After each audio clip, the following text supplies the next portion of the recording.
In my other videos on finding a sense of purpose, I may have given the impression that it's easy, everybody can do it. It's not easy and not everybody can do it. Let's go over some of the reasons why people want to develop a sense of purpose or could develop a sense of purpose and fail to do so. The first reason I think is lack of awareness. Many people don't understand what a sense of purpose is. I don't think I truly understood until this year. If people don't understand what it is, they can't reach one. They don't know what they're aiming for or what they might try to aim for.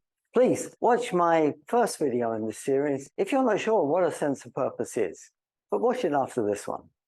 Another reason it's hard to find a sense of purpose is people understand it or they vaguely understand it and they just don't care, or they don't think it's important, or maybe fear of failure. Many people are afraid of trying to do something which they might fail to do. But on the other hand, I suggest it's better to have tried and failed than never to have tried at all.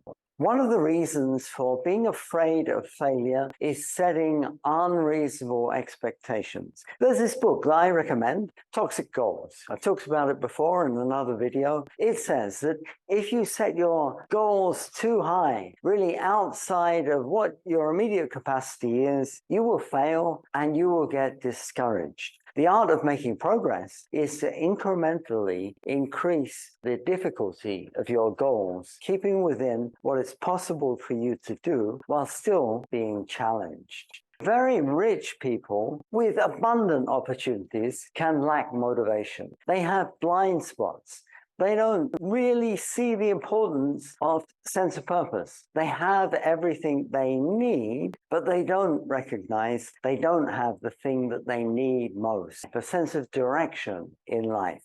And it has to be a personal sense of direction. One of the major causes of unhappiness is following a purpose that somebody else has bestowed on you. Perhaps your parents told you from a very small age, you have got to be a lawyer or you have got to be a doctor, and you cannot be a ballet dancer or an artist. If your inside is telling you that you might be able to find a sense of purpose through being some kind of artist, try it, explore that, and you might well be happier. You might not be as rich, but you might be happy.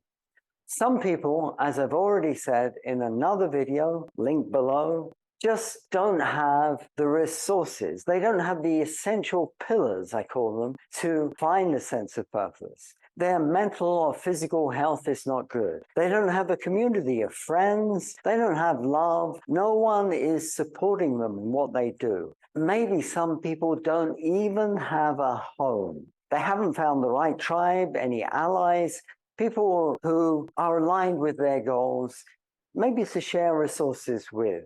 I put it to you before in another video that those three things form pillars: mental and physical health, shelter and security, love and community. It's only once you've got those, it's only once you've worked your way up the pyramid of Maslow's hierarchy of needs that you can lay down a tabletop to form a sense of purpose on. Some poor, impoverished people simply do not have any resources. I totally get it. I'm not making judgment on anyone in a very sad position. But many other people perceive that they don't have the resources. They may be unwilling to make compromises, to cut waste in their life and divert it. Many people, particularly in richer civilizations, are in this situation. They're just too attached. Other people are trapped in purposeless jobs. The Japanese have a way of looking at this, which I think is very healthy. They say, take pride in your work. Do the very best job possible, whatever that job is. But unfortunately, some modern jobs are totally dehumanizing.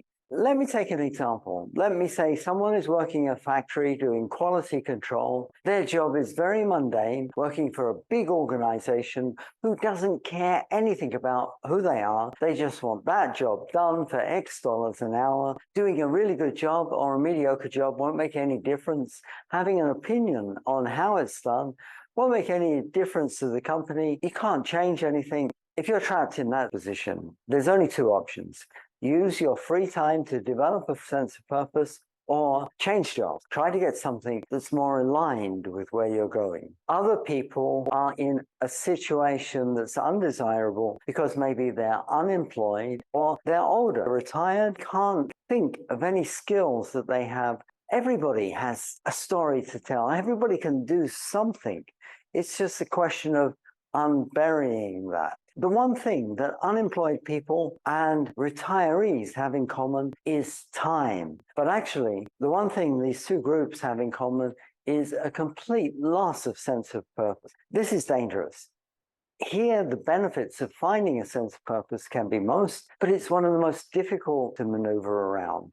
On the other hand, one of the most easy situations is supported research. I come at these videos from the perspective of someone giving advice to people about how to do a PhD. If your PhD is funded and you have this opportunity to follow your research, use that opportunity to look beyond, to develop a sense of purpose that your PhD is a goal, a stepping stone to take you towards. If someone wastes that opportunity, it's a disaster. If someone is in the wrong field, that's unfortunate too. Try to get a PhD or master's which aligns with your sense of purpose. This applies also to undergraduates. There's plenty of undergraduates that have scholarships or undergraduates who are supported once by their parents. Parents don't typically support people to do degrees twice. Take that opportunity. Look beyond the degree. The degree is just a stepping stone. Find a sense of purpose. You have opportunities sometimes to change your major. There's a little bit of wiggle room there. But unfortunately, some people just try to find an easy way to get a degree or an easy way to get a good paying job, not recognizing really what a sense of purpose is.